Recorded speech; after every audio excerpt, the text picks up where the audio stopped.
গাজীপুর জেলার জয়দেবপুর থানার পিরুজালি এলাকার চাঞ্চল্যকর হত্যাকাণ্ডের রহস্য উন্মোচন করেছে পুলিশ। এ নিয়ে বৃহস্পতিবার রাতে প্রেস ব্রিফিং করে পুলিশ। জানায়, প্রাথমিক তদন্তে জানা যায় পারিবারিক কলহ ও সম্পদের লোভ থেকেই পরিকল্পিতভাবে এই হত্যাকাণ্ড হয়েছে।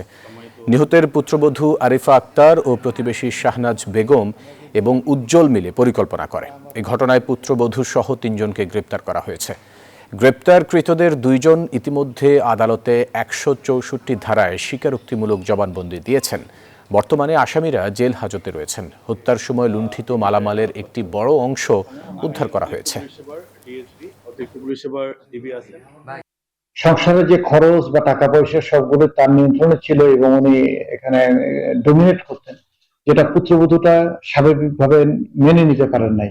যে ডিসিস্ট তার আপন ছেলের বউ অর্থাৎ পুত্রবধূ, সে হত্যাকাণ্ডের সাথে জড়িত এবং যে উজ্জ্বল, যাকে আমরা সন্দেহভাজন ভাবে ধরেছি, অ্যারেস্ট করেছি, সেও এই ঘটনার সাথে জড়িত এবং 2 জনেই বিজ্ঞ আদালতে নিজেদেরকে জড়িয়ে জবানবন্দি প্রদান করেছে।